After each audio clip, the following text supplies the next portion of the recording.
lovely people, Nina here. So in 2025, I read 75 books. I set that as my reading goal because I was competing with my younger sister, and I ended up hitting it, and I read 75 books in 2025. And in 2026, I set my reading goal as 75 books again. I have not read that many books in a year, like ever, and so it was kind of a feat for me. But I read so many amazing books because I read 75 of them. And honestly, I had like maybe 4 books out of 75, I would say 4, that were misses. Everything else, 5 out of 5, 10 stars, like amazing reads. And so this year I decided that, like I did last year, I would go through and pick some of my favorites that I've read. But like I said, there were only 4 that I had that were like misses, that I didn't really love, and everything else I really loved. So finding like a small chunk that I wanted to talk about was near impossible, because I honestly could have sat here and talked about all 75. This video would have been 8 hours long, but I could have done it. Instead, I decided to pick a few, like a slim few, so this video isn't a million years long, and talk about my favorite books. Some of. Honestly, if the book isn't in here, I didn't hate it, it's just that I didn't have time to stick it into this video. However, if it is the ones that, maybe I'll do a video of the 4 that I didn't like, and then talk a little bit about that. But as of right now, these are the ones I did like. So, I have the set in front of me, and I wrote a little list, front and back, of everything that I'm going to talk about. I broke it down into genre because I figured that would be easier, and then I made myself pick one from each genre. And some of these I borrowed from either like the library or a family member, so I don't have the physical copy, but I'll put a picture on the screen so you can see it. So the first one I have, category-wise, is essays/poetry. For poetry, I chose American Primitive. Mary Oliver is like my favorite poet ever.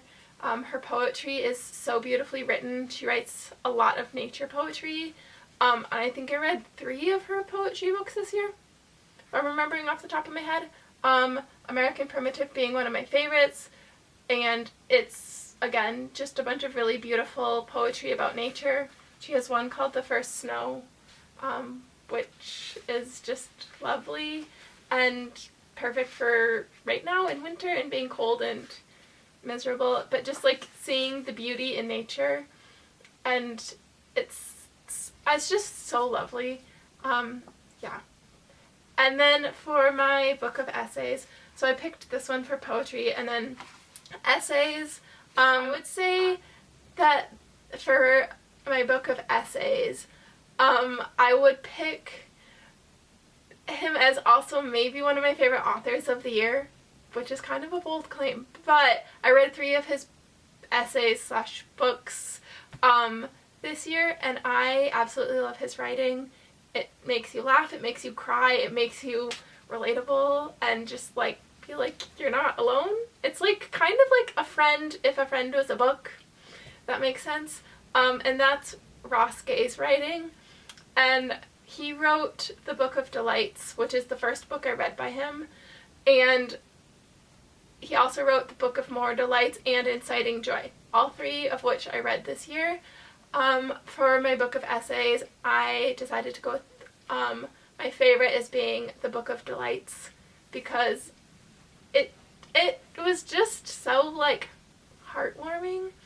And he has a way, so the story is essays, of him picking, delights that he, almost every day, some days he skips, but most every day he writes down a delight, and he has a way of doing it in a way that's like comedic. Sometimes he'll make you cry, sometimes he'll make you laugh, And it's just, his writing is just so amazing, and it feels like when you're reading it, like you're reading a letter from like a friend, if that makes sense. It's just really enjoyable and really like cozy and heartwarming, and I just love his writing. So if you want a book that'll just make you feel like happy and smile, Ross Gay's The Book of Delights, I would really recommend it. Yeah.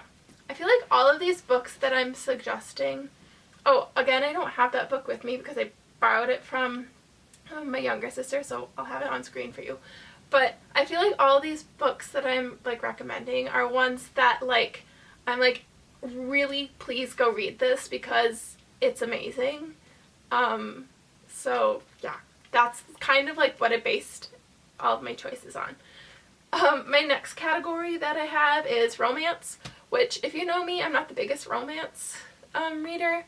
I've tried. My sisters read more of the romance genre than I do, and so they will suggest books for me, especially my younger sister.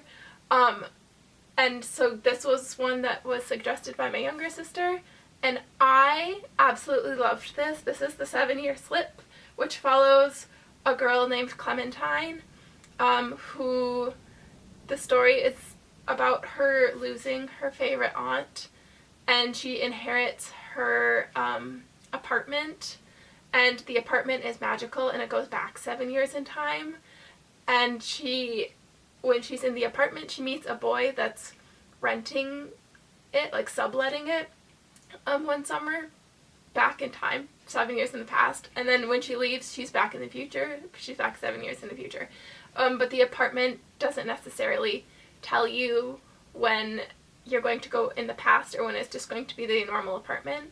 And so it deals with grief from her losing her aunt, but also the love story as she breaks the one apartment rule, which is never fall in love with the person who's there in the past. She may or may not break this rule, and then she tries to find him in the future. And this book had me laughing, it had me crying, it had me just like, you know when you have like a good romance story should just make you like squeeze, like your heart should just squeeze and you should just feel like giddy, kind of. That was this. Like the epitome of like kicking your feet and giggling. This book, I would read this again. In fact, I probably will read it again because I just loved this so much. And again, I'm not a big romance reader, so for me to like absolutely love a romance book, the writing is amazing. I've read other Ashley Poston books, books, and this is by far my favorite. It was just so good. So maybe come like February, Valentine's Day, I'll reread it, but we'll see. So this was my favorite romance read. The next category I have on my little list is memoir and autobiography, and for that I chose Patti Smith's Just Kids and Al Pacino's Sonny Boy. Both are so amazing. Patti Smith's takes place in New York / New Jersey, I believe, in the 50s and 60s, and it follows her life of becoming like an artist, but it's also, again, New York in the 50s and 60s, which is a little bit of a rough time, a little bit of a rough patch, and so it follows her like struggles of becoming who she is today, and also it follows her love life and friendship, and it made me cry, and it is the most New York book and most amazing. Her writing is just phenomenal, and I would read anything by Patti Smith. In fact, I think this year she has a few other books, and I am putting them on my to-be read list this year. So that's this one. Amazing. It will make you cry. But her writing, it's like really compelling, where you just like want to keep turning the page and not stopping. I read this, I'm a very slow reader, and I think I read this in like a week or less, probably less than a week. Yeah. I really loved it. It is very compelling. It is a very true telling tale of love and heartbreak and New York in the 50s, 60s. Amazing. The next one I read was Al Pacino's Sonny Boy. This is his autobiography, and it follows Al Pacino's life, which was crazy. Again, I have not seen an Al Pacino movie ever. And so the fact that I read his autobiography was a choice, but I really like learning about people, and I just think people are really interesting and amazing, which is also why I liked Patti Smith's book. And so I bought Al Pacino's Sonny Boy in 2025, and I was like, everyone's been talking about this, I want to read it. I loved this book so much. His life is so interesting, from the fact that he grew up like very poor and very much worked his way, again in New York, New Jersey, worked his way to becoming the famous actor that he is, and following how he was, like, there were periods of time where he was homeless, there was periods of time when he had no money, and where he lost all of his money after becoming famous, and how he was almost cut from The Godfather, like the most iconic film that I have not seen, but I need to see, and yeah, just his life and how, like, amazing his life was and how hard he worked to get there. Really interesting, really compelling. He does the audiobook for this, which is amazing. Patti Smith does the audiobook for hers too, which is also why I listen to audiobooks while I read books, to just help me, like, focus more. So I read and listen to the audiobook, and I also think that's part of the reason why I loved these so much, is because they both do the audiobook. So that's those two. Okay, this video is already getting long, so I'm like trying to hurry along and not yap as much. My next category on my list is nonfiction, and for that I chose Everything is Tuberculosis by John Green. My favorite John Green book ever is The Anthropocene Reviewed, where he reviews different topics, I guess, and it's just really interesting, and I absolutely love that book.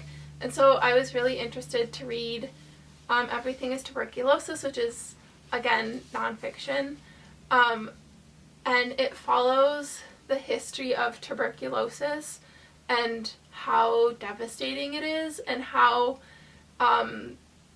like, basically what it is, and it follows different people that it's affected and how he's connected with these people, and also how it's preventable, but the government just doesn't want to invest in preventing it, and it's so tragic and so sad, and it made me cry. But the way John Green writes is just, it feels so, like, personal in a way, where he's just like, listen to this, if you read this, maybe something will change, maybe we can do something, and it's just amazing, and I would really recommend this, because tuberculosis is so awful, and the fact that there are treatments out there, and there's a cure and a way to prevent this or stop this, and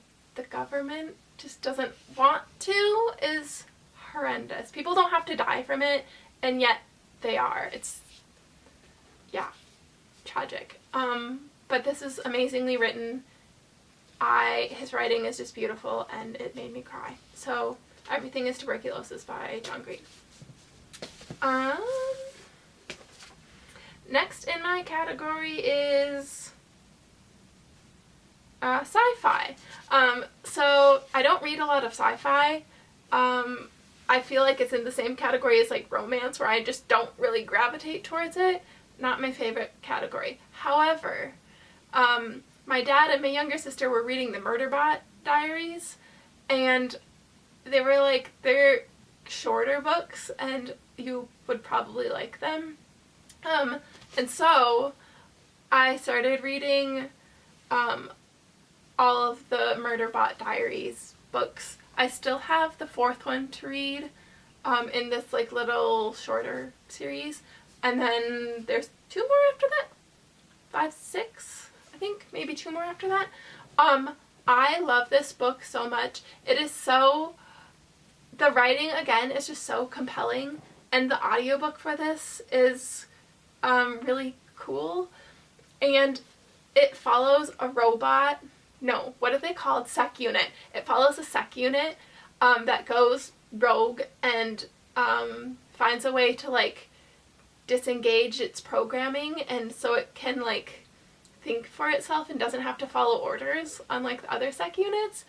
And it's just journey to basically unprogramming itself and being like normal, I guess, because it doesn't have to follow commands and whatever. It is really a great series. They turned it into a show. I do not like the show. However, the books are amazing. So that's this one. Again, the writing in all of these are like so compelling that you'll just be like turning the page and you won't be able to put it down. The next one in my little notes is, new. Okay, so I made up my own category and my favorite new book in 2025 that I got. And because I was like, I had so many books that I like wanted to include, but I was like, I need to make this short, and it's already like 20 minutes long. It's getting really long. But I wanted to make this short. So I chose Sunrise on the Reaping for my new books that I loved in 2025. I think I made an entire video about this, I'm pretty sure, on my channel, so I'm not going to yap about it long. This follows Haymitch's Hunger Games, and how they basically work together to try and destroy the Hunger Games. And they have twice as many tributes in the arena, and it is really, if you like the Hunger Games series, I think this honestly might be my favorite one in the series. Because I've read them all and I think this might be my favorite. It made me cry, it made me laugh, and amazing. I couldn't say enough good things about this. I loved this. I've seen so many mixed reviews of people loving it, people hating it. I really loved it, and I'm super excited for the movie to come out. And I will be rereading this once I can like get into the mindset, because it is quite devastating. So yeah, I will reread this in 2026. But there's that one. The next one that I have is, my favorite children's book, which I don't have anymore. I'll put it here, because I passed it on so that other people could read it. But it's A Map for Palestine, and it's a children's book on a girl named Palestine and why she's in her classroom and she says, why is Palestine not on the map? Like, where is my country? And it's a book explaining in children's terms like what Palestine is, and like how it came to be, and it explains like a bit of like the culture and the heritage, and she talks to her grandma about it. And it's just really beautiful and a really sweet way to explain Palestine to children. Next on my list is historical fiction, and for that I have Nickel Boys and Salt Houses. Both I would say are must reads. This follows a boy named Elwood Curtis, and he gets in trouble, and so he's sent to the Nickel Academy, which is like a reformatory school for young boys. And how do I explain this? It's really a hard read, but oh my god, Colson Whitehead's writing is amazing. He's such a fantastic writer that this, as you're reading it, you'll probably cry because I did, but I feel like it's a very important read because it follows the what actually happens at the Nickel Academy and the abuse and the just harsh reality of it, and it's loosely based on an actual academy. I think it's in Wisconsin, maybe, if I remember correctly off the top of my head. Don't quote me on that. But it is very loosely based on an actual academy. Yeah, it follows inside a juvenile reform school, and it's amazing. His writing is amazing. This book is so good. A hard read, but a must read. The next one I have is Salt Houses, which I read quite a few books on Palestine this year because it's really important that we're reading it and talking about it. And one of the ones that I read was Salt Houses, which is by Hala Alion. And this follows, it starts with the mom, and it starts in the forward with her getting married. And then it talks about how she has to leave Palestine because of what is happening there and the illegal occupation. But instead of this talking just about Palestine, it talks about a Palestinian family who have to deal with the generational trauma of living through what they've lived through in Palestine and just life. It is really amazing, and her writing again is just so compelling, and the story is just again really heart-wrenching.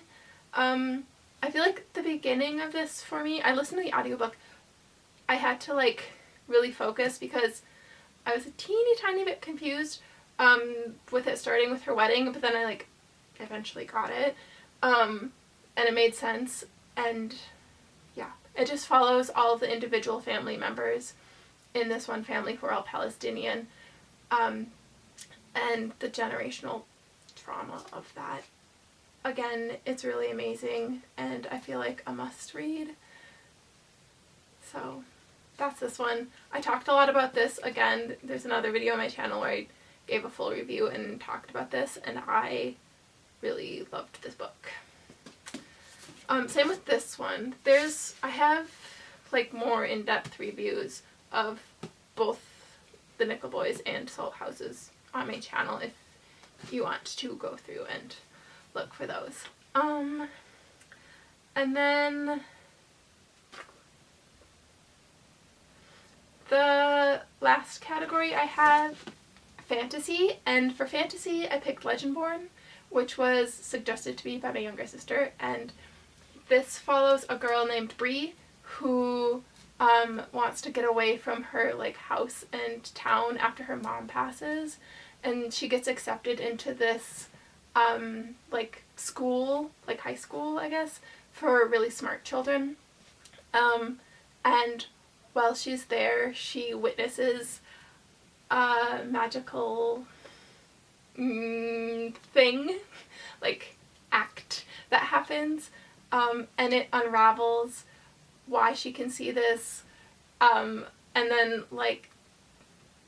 the secrets that the school holds and what it's actually hiding, and the discovery of her potential magical powers, and learning more about her family and her family history through magic. Again, this was a little bit of a longer read, worth every second. This was so good, and I have the second and third one to read still, and I feel like the second one for sure is going to be on my list, and probably the third, this year. I'm thinking, I'm planning out what books I want to read. They're both very, very long, is why I'm saying that, but I for sure want to read the second one this year, so that's this one. This is Legendborn. Again, I have a more in-depth review on my channel, but this was amazing. And it has a lot of like twists and turns that you wouldn't necessarily see coming, so Legendborn.